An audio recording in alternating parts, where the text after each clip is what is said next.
Hello everybody and welcome back to Gaming on Caffeine. My name is Isaac and today we are taking a look at Human Resource Machine. This is a brand new game on Steam from the Tomorrow Corporation, a company that you'll probably know from games like Little Inferno, and Steam describes this game as an indie casual puzzle game.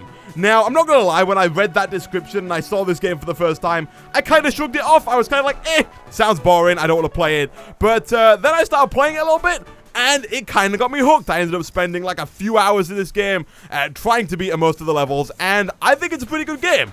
Full disclosure, I did get a free copy of this game from the Tomorrow Corporation, but this is not a sponsored video. I'm not being paid to make this video. I don't have to make this video. They were just kind enough to send me a free copy of the game in the hopes that I would make a video. So, we're going to go ahead and take a look at it.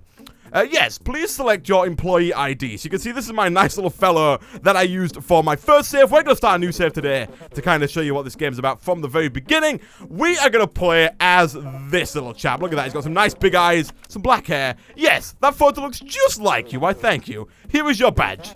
Please proceed to the elevator. So it's got kind of that same, I guess, art aesthetic, the same kind of music. I think I have heard some of the same tracks that I heard during Little Inferno in this game, but it's still pretty good music. I like it. We're going to start on level 1, mailroom. This game is not exceptionally long. You can see it goes all the way up to here. It's not like endlessly long. You're not going to get like 60 hours out of this game if you're good.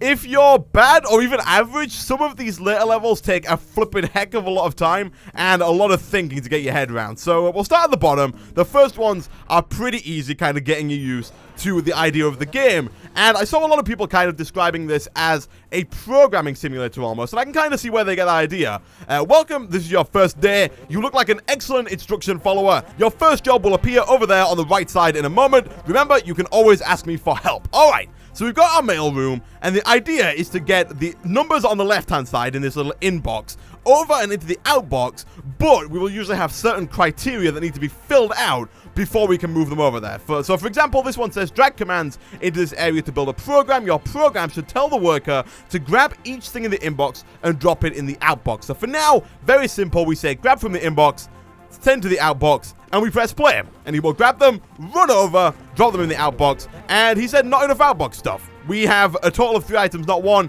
This has failed. So we press stop. That didn't work because our program only told him to do it once, and we need to get all 3 over. So what we need to do instead is do inbox, outbox, inbox, outbox, inbox, outbox. And then again, we can go ahead and speed this up, and he will drop them all over. Nice. Level 1 complete. Easy enough, right? We're done. Year 1 complete. Your presence is requested on the next floor. So we will continue back to the elevator. That's level 1 done. You may think from that level that this game's going to be pretty easy.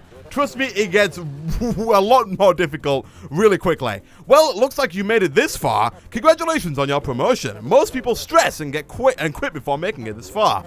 But I can tell you have a bright future in inbox/outbox management. Here is your new assignment. So now, we have the jump function, which is one we could have done with last time.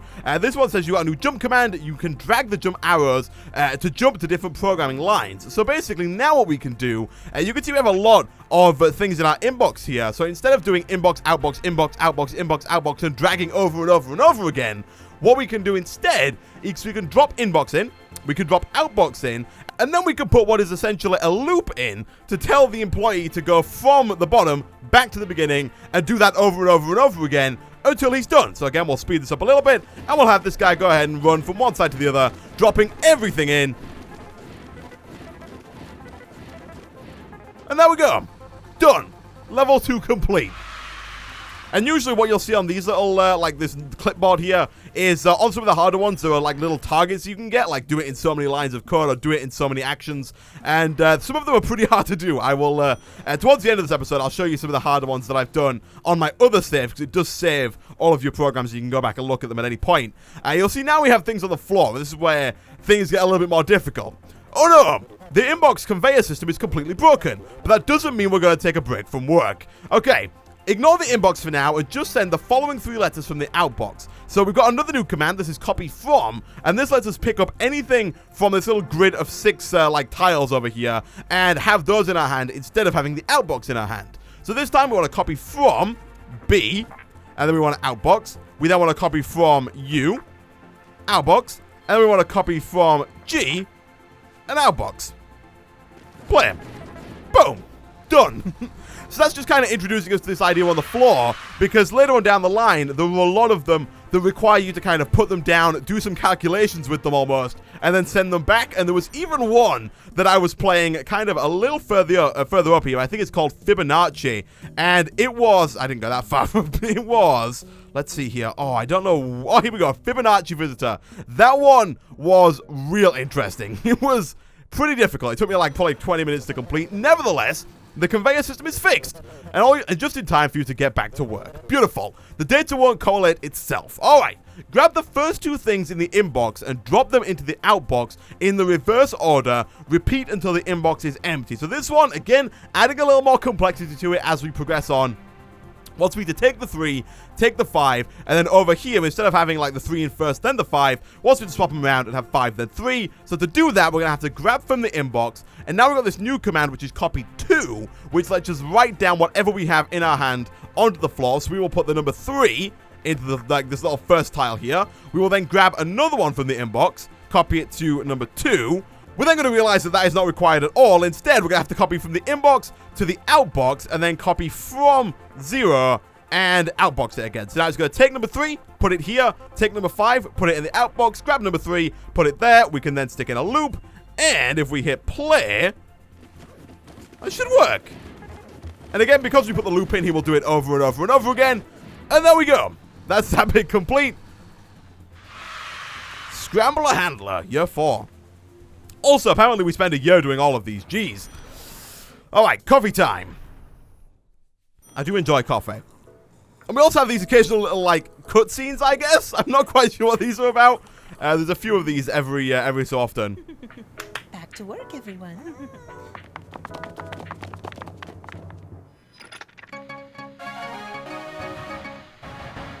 Regions of the city continue to experience power failure. Local authorities are investigating.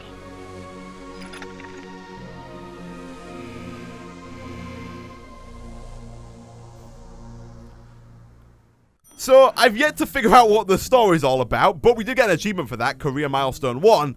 And next up is Rainy Summer. Year 6. Ugh. Welcome to my personal rain cloud. I was never very good at math. Since I only have 3 fingers on each hand, that would probably stifle your counting expertise substantially, especially at a younger age. But I hear you don't actually need to know very much about math to complete these assignments. Alright. For each 2 things in the inbox, add them together and put the result in the outbox. This one wants to, again, we've got a new command here, add, and now we're going to put them both down, add them together, and then send it to the outbox. So again, we're going to inbox. We usually always start with an inbox. We're going to take that, we're going to copy it to number 0. We're then going to inbox again, and then we're going to add whatever we have in our hand to 0, and then I think outboxing should work from there, and if we add a nice little jump, I think that should work fine. So we're going to take the 6, put it down, throw it away, add 3 to 6, gets 9, throws it in the outbox, rinse and repeat over and over and over again. And we're done.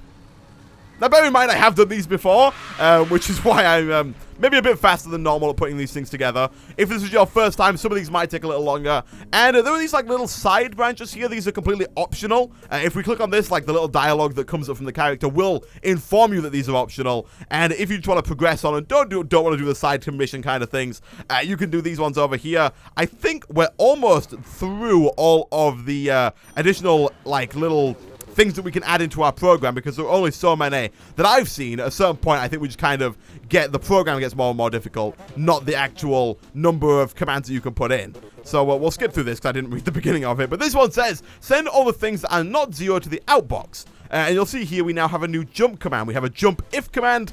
We have jump if 0. I think in the future, the only other one I've seen is jump if negative, which is another one that they kind of play around with a bit. But this one, we're going to inbox. Then if it's 0, we're going to go and we're going to outbox it. If it's not 0, we're going to inbox again, I think.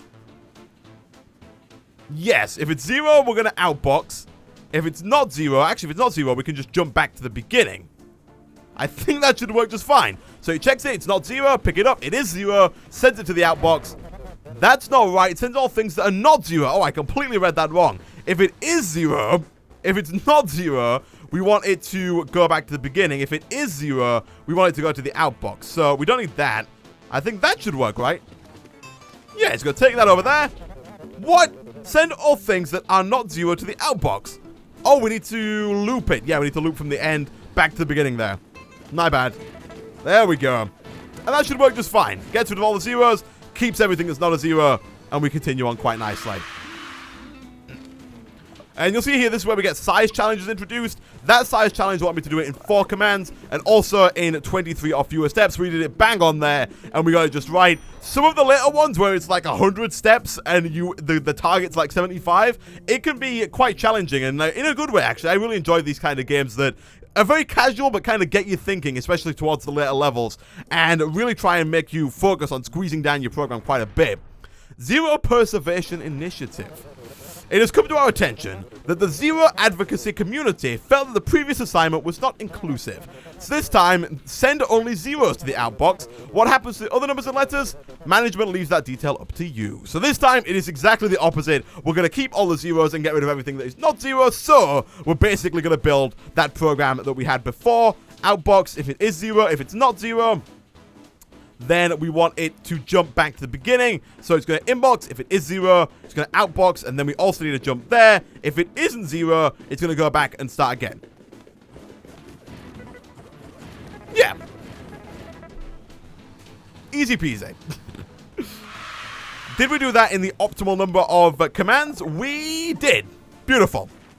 And speed challenge, we didn't do it in the optimal number of steps. Your solution completes in 28 steps as opposed to 25. How could we lower this down?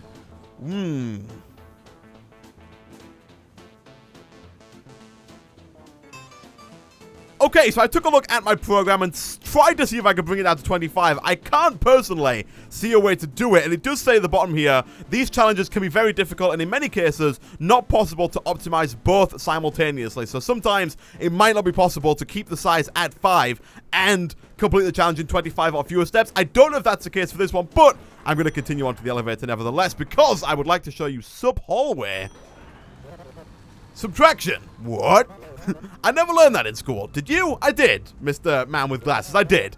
We're a good team. I agree. Okay, for each 2 things in the inbox, subtract the first from the second and put the result in the outbox, and then subtract the second from the first and put the result in the outbox. Wow. Okay, so we're going to inbox, then copy 2 here, inbox again, copy 2 here, and now we have the second one in our hands. So, by the way, if you don't know what something does, you can either read it here, but if it's something you've not got like here, you can always just drag and drop it into this little question mark, and it will tell you what it does right there. And you've got a new command. Subtract the contents of the tile from the floor from whatever the value is you're holding. So, the number we're holding is the number that we're subtracting from. Okay, so now we've got 8 in our hand at this point. We then want to subtract that from 1, subtract the first number from the second number, and outbox it. Then we want to copy from the first number, subtract it from the second number, and outbox it. I think that's right. I know this program isn't going to work because we need to jump in there, but I just want to check that I got this the right way around. So he's going to put that down, subtract, throw a 7 over there. We're then going to subtract 8 from 1, gives us -7, and that works. Okay, cool. Now we just need to put a jump on and loop it, and I think that should work fine. I don't think we need to use the jump if 0 command in this one. And that should work just fine. And it did. Nice. Did we do it optimally is the question. 10 or fewer commands? We did it in 10. Speed challenge? Did we do it in under 40 steps? We did it in exactly 40 steps. Lovely. Okay, we'll do 1 or 2 more before I show you some of the ones that I have done elsewhere. Equalization room. Yeah, 13. We've been at this company 13 years. Sometimes, some numbers are just bigger than others. And sometimes, they are the same. How can we know? I read about that here in this great book, Which Number Are You? For the Aspirational 0. You can borrow it later. Okay, get 2 things from the inbox. If they are equal, put 1 of them in the outbox, discard the non-equal pairs, repeat. So we need to check if 2 numbers are equal. If they're not equal, If they are equal, we put one of them in the outbox. If they're not equal, we throw both of them away. And we've also got comments as well. You've got comments. You can use them if you like to mark sections of your program. These are pretty useful, especially, again, with the later, bigger tasks. And basically with these, you click on a tile, I think, with this. Actually, I thought you could just click on a tile, but I might be wrong. These are basically let you, like, write stuff. Oh, do I just have to... I thought I could just do this. Apparently, I was completely wrong. Oh, am I putting a note in? Oh, okay. So I think right now I'm putting a note in here. Later on down the line, you can actually write notes on these tiles. For now, this one is just to kind of, you could separate your code out. You could say like start and apologize for my atrocious handwriting using a mouse. So you could have, this is the subtract section. And so on and so forth. You can also bin them and press OK. We're probably not going to use those. But basically for this one, we're going to inbox. I'm going to get rid of that jump for now. You can just drag things away, by the way, if you don't want to have them in your program anymore. We're going to inbox. We're going to copy it to the first slot. We're then going to inbox again. We're going to copy it to the second slot. And then what we're going to do is we're going to subtract one from the other. And if it equals 0, it means that they are the same, right? So then we're going to subtract. We currently have that one, so we'll subtract from that one. If 0, we're going to outbox. If it's not 0, we're going to jump back to the beginning. I think that should work fine. So it's going to put the 4 down. It's going to put the 9 down. It's going to subtract 4 from 9, which gives it 5, which is not right. Start again. It's going to do the same thing again. This time, 1 minus 1 will equal 0, so it should outbox. And I realize at this point that I'm going to need a jump at the bottom here just to make sure that the program runs nice and well here. Oh, okay, that's completely wrong.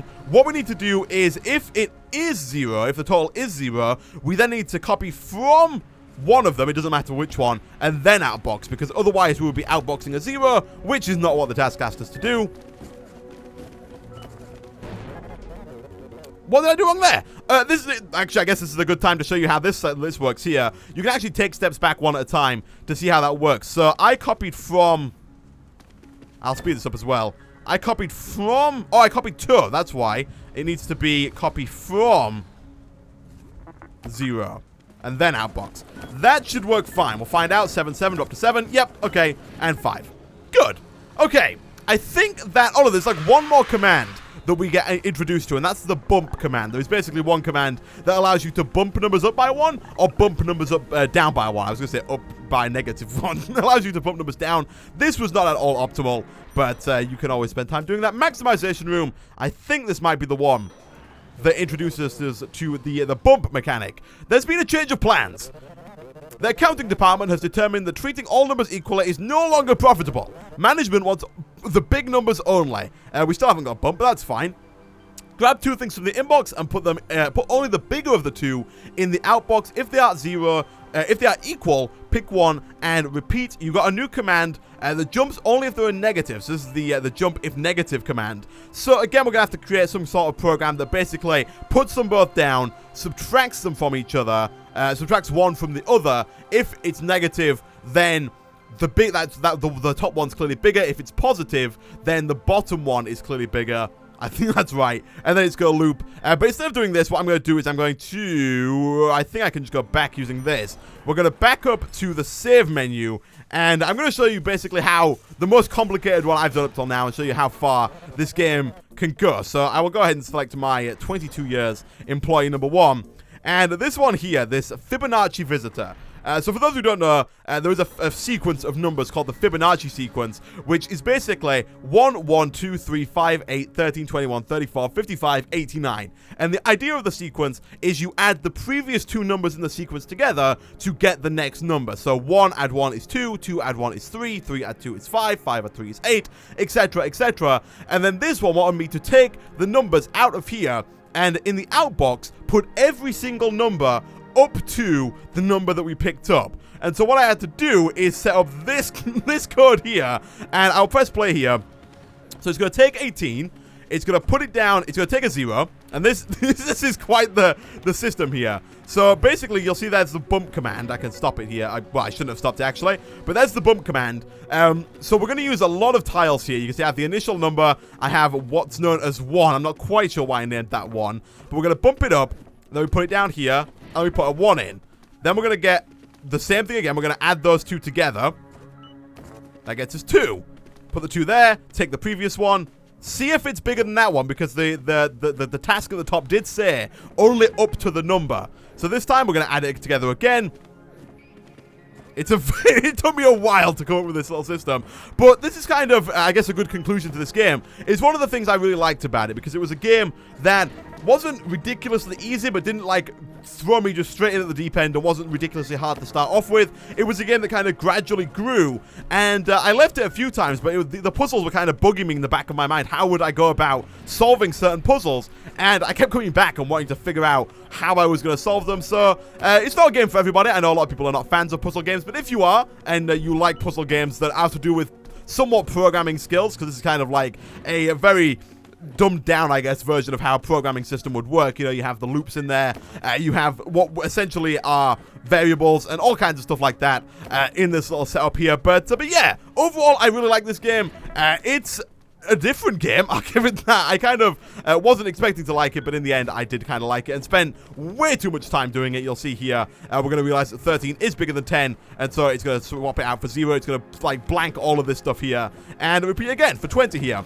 And this system takes a pretty long time, but it does work. You can see you got 1, 1, 2, 3, then we have 5, and 8, and then 13, and then 21 won't work, and the system's complete. So there you go. That, my friends, is Human Resource Machine. I don't think mine is optimal at all. It is not at all optimal. You can do this apparently in much fewer steps and in much fewer commands. But with that, guys, I'm going to end this first look at Human Resource Machine there. If you'd like to pick it up, there is a link down below to the Steam page. It is £6.99 in England, which I assume is probably about $9.99, so $10 in the US, and I'm not sure what it will be elsewhere. But as always, thanks for watching. If you did enjoy the video, be sure to hit like. It really does help out a lot. Leave a comment down below. Tell me what you think about these types of games, and I will see you guys next time. Why are you doing this? Rex, I'm so glad you asked that question. Simply put, I'm obsessed with the idea of capturing that moment innocence evolves into corruption. That shift from black to white to gray and beyond. Most models are cynical. They lose that naivete. However, some Blackwell students carry their hope and optimism with them like an aura, and those lucky few become my models, my subjects. Yes, you're a psychopath.